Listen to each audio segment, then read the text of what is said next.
Okay, Lenore back. Uh, I don't know what I was doing, plus I was sneezing, coughing, all those cool things. So I've reset it. And I just used the undo, which is up here, which is very good. So when you know you've made a mistake, don't freak out like I did and shut off your system. Just undo it.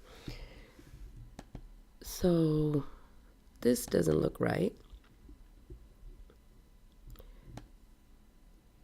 So I believe we're on number 3. Change A3 to F13 to 12 points. So we can do that here. 12 points. And A10 to F10. A10 to F10.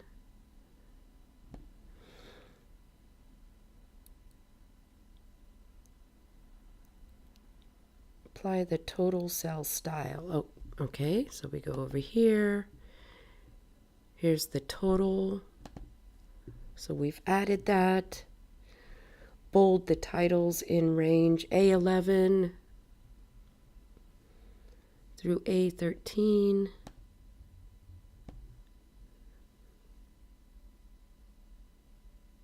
I don't have any totals, but I'll bold them anyway. I am so sorry. My allergies are really bothering me today. Okay, let's move on to number 4. Why not? Enter the data. I've already entered that for you, so all your data is listed. Move to 5. Use the following formulas to determine the net sales in D. So, for net sales, we're going to take sales less returns. We're going to copy that all the way down. And then for above quota, we're going to take sales less the quota. Enter, and then again, just copy it all the way down. Okie doke. So before determine, it doesn't say to, I don't know why these guys are bolded. Maybe it says that later. Okay. Determine the totals. Totals. So again, multiple ways to do that. You can do it the old-fashioned way, equals sum, open paren, and highlight.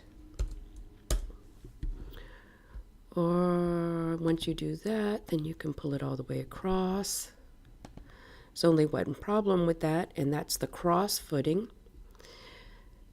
So now if we were to check this, remember you can go down here and it says the sum of that is 171,586. I personally like to use a check figure. So how do I do that?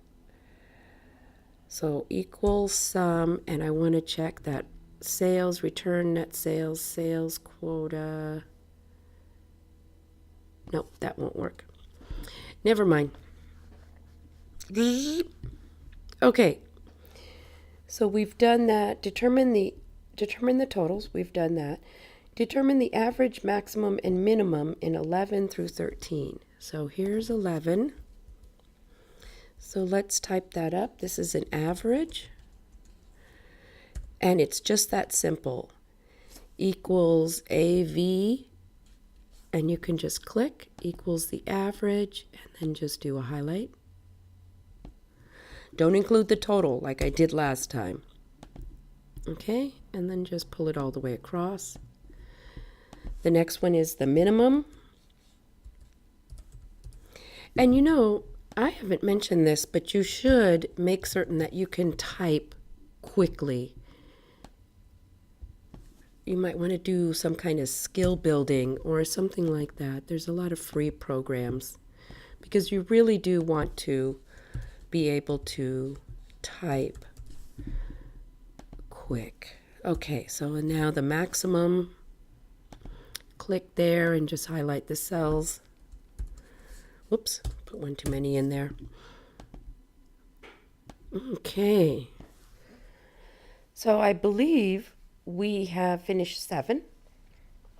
Now we're going to format the numbers, assign the currency style with a floating dollar sign to the cells containing numeric data in B4 to F4. So B4 to F4. And they say the currency, so you can use, well, we better do currency because the floating decimal means that it's right up against the number. And B10 to F13, same thing. Currency, remember, accounting is when that decimal point, or excuse me, the dollar sign is not floating. I'll show you.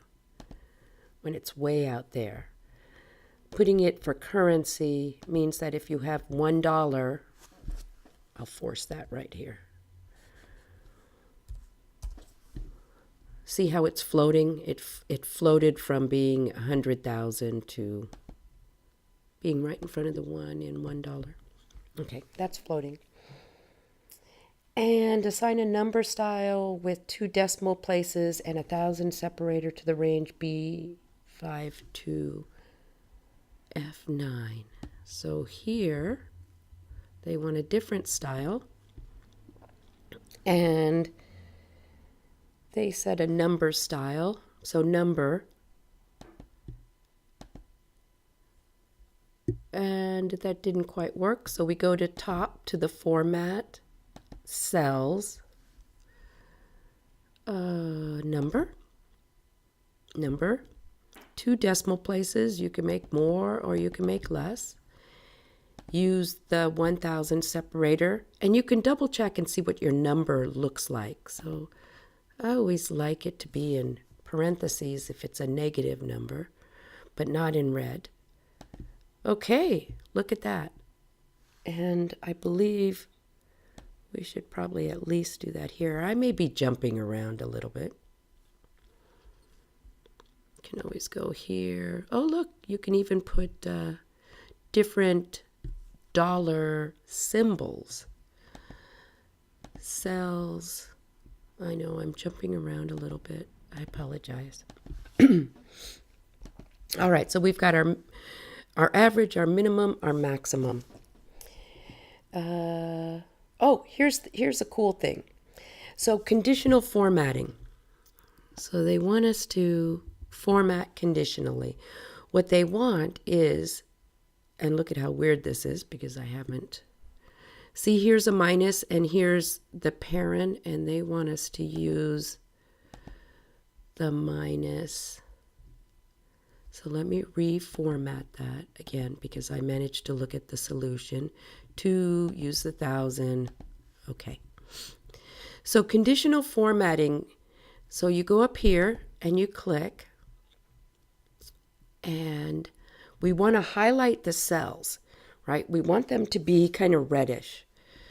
So highlight cells rules, greater than, but they want us to do if the number is less than. So here we go, classic style. Format only cells that contain the cell value that is less than 0. And format with light red fill with dark red text. They have multiples, but that's the one they've chosen. We click OK. And as you can see, these two, which are not above the quota, if anything, they are below the quota. So the sales are less than the sales quota, pops up automatically. So you can format that will always happen, and you'll always be able to zip right into that. Actually, I think they wanted us to do the whole thing. Again, less than 0. Okay. See, I have that one right there. Format. Am I going too fast for you? I apologize. I'm trying to get it just right for you. There we go. Change the worksheet name from sheet 1 to sales analysis. Oops. Sales analysis.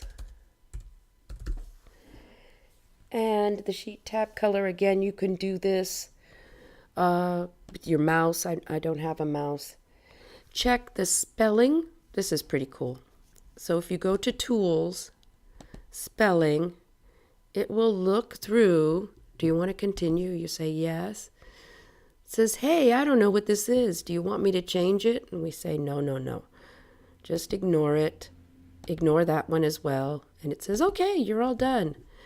So then you go up here, save it.